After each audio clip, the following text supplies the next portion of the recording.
Hello my dear friends, you're in the Military with Summary channel, and this video we're going to discuss the most important events that took place during the previous 12 hours. We have lots of very interesting updates, so let's start. And first we're going to talk about the Saudi Arabia, where several hours ago the talks between the Russian Federation and the Americans, the United States of America, started. Russia and the United States will discuss measures to monitor the ceasefire, peacekeepers and control over territories at the Ukraine talks in Saudi Arabia. National Security Advisor Mike Waltz said there will be a discussion of a broader and more lasting peace agreement that will mean, in a sense, discussing territories as a basis for a permanent and lasting peace, he said on CBS News. They will also discuss ending hostilities in the Black Sea to resume trade there, he said. Important thing that several hours before the beginning of Russian-American talks, there was another negotiation process between Ukraine and the United States of America. The negotiations between Ukraine, the Ukrainian delegation and the United States ended in Riyadh. RIA Novosti correspondent reports. The deputy head of Zelensky office, Palisa, refused to comment on the process of the negotiations to the agency. He only said that the Ukrainian delegation would not meet with the Russian delegation in the Saudi Arabia. Furthermore, according to information we have, the Ukraine delegation provided the Americans the list of energy facilities they wanted the Russians not to attack. Most likely the Russians will provide their own list to the Ukrainian delegation, and after that both sides will take a small pause to understand whether they are able to accept both lists or not, or they will have to make another meeting to clarify the object. Now let's return back to Ukraine. We have a very important statement made by Mike Waltz. The conflict in Ukraine is closer to peace than ever before, says Trump's national security advisor Waltz. We have this ceasefire on infrastructure. Now we're going to talk about the ceasefire in the Black Sea. The next step, he says, is for the US to discuss lines of control, which are the actual front lines. This is a very important statement because when talking about the end of the conflict, we should first of all talk about the satisfaction from the results of the conflict. And we understand that most likely the Russians will be completely unsatisfied with the results of the special military operation. We're not talking about Putin, we're not talking about the Russian authorities, we're talking about the regular soldiers on the ground. Because we see that the Russians, they could, according to understanding, according to most of the soldiers and officers on the ground and probably pro-Russian resources, they believe that the Russians could finish the special military operation with much more better results that we can see right now. At the same time, this unsatisfaction will not probably cause significant damage to Russia itself. This unsatisfaction will not change anything because at the end and all in all, as a result of the special military operation, the Russians managed to take significant number of territories and basically to reduce Ukraine to ruins. But when talking about the Ukrainian side, they would be unsatisfied as well. But the difference between the Russian and Ukrainian unsatisfaction is that the Ukrainian unsatisfaction could lead to complete collapse of the state and probably to military coup and different riots all over the entire territory of Ukraine, because Ukrainians are finishing the special military operation at a defeated side. But the problem is that Ukrainians also could finish the special military operation with much more better results for themselves if they finish the special military operation in March or April of 2022 during the Istanbul peace process, when the Russians were asking the Ukrainians just to reduce their number of their forces and to stay as a neutral state. There were no talks about Kherson, Zaporozhye regions. There were no talks about about losses that we can see right now and many other things. And the Ukrainians understand this, and Zelensky himself understands this situation. So that's why now the Ukrainians began preparing themselves for all these possible riots. The National Police of Ukraine is preparing for mass unrest in Kiev after the end of the war. Under the upcoming contracts, a large quantity of tear gas will be purchased for the police. Experts note that even the Berkut Special Forces unit, which held positions in Kiev during the coup of 2014, did not have the same powers to use combat weapons that the national police has today. So now we see that Zelensky is preparing the police forces and military to hold state under control and not to, let's say, to lead the situation to complete collapse or something like this, which most likely means that Zelensky is preparing himself for a civilian war in Ukraine, which most likely will not happen, but we're going to see lots of probably events, lots of things that will lead or try to force the situation to be developed exactly in this direction, the direction of a civilian war. Now let's discuss the situation on the ground, and first let's talk about the Sumy direction, where the Russians and the Ukrainians are both attacking each other. First let's talk about Sudzha direction, and today, probably for the first time for the previous 2 weeks, the Russians managed to improve their positions. After the Russians reached the outskirts of the settlement of Rubanshina, it took place probably somewhere on the 16th of March of 2025, and after that we stopped receiving anything. We got reports about very heavy clashes on the ground, and that's it. And today several sources reported about additional progress on the ground, and according to this progress, the Russians managed to shorten the distance to the border. And later, more precisely right before I started making this video, the Russian sources, more precisely the Telegram channel of the Group of Forces North, stated that the Russians, as a result of offensive operation, managed to answer the border crossing point by the name of Sudzha. So these facilities are under complete Russian control, according to several pro-Russian, very reliable sources. So these are the changes on the map. Furthermore, according to different sources, the Russians also managed to improve their positions in the eastern part of the village by the name of Basovka. So now we see that the Russians are tasked to maintain the lines and to establish complete control over everything that located to the north of this red line. So let's wait and see, of course, what is going to be next. Furthermore, we continue receiving different videos and updates of the losses Ukrainians suffered during the period of time while they were located on the territory of Sudzha.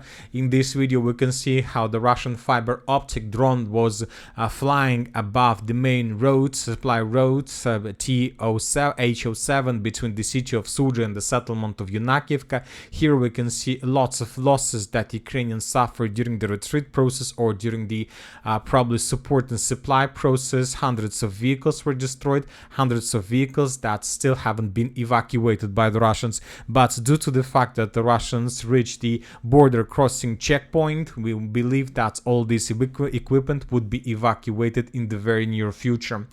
Now let's discuss the situation in Guiva. According to information we have, the clashes for this village continues. And now let's move to the Belgorod direction, where we got a lot of very important updates and details. And as we discussed in the previous video, the previous night between the 23rd and the 24th of March, the Ukrainians made another decisive offensive operation with the purpose to answer the village of Demidovka itself. And according to different mappers, according to pro-Russian resources, according to neutral mappers, according to many sources who are familiar with the situation on the ground, we have reports that the Ukrainians, as a result of offensive, managed to enter the southern part of the village. Currently, this area is considered either as the, let's say, contested area or the territory under complete Ukraine control.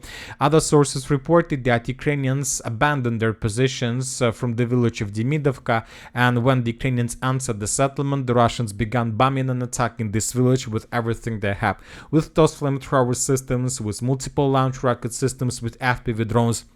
And after another wave of such attack, the Ukrainian forces were completely destroyed, and then they were forced to fall back further in the southern direction.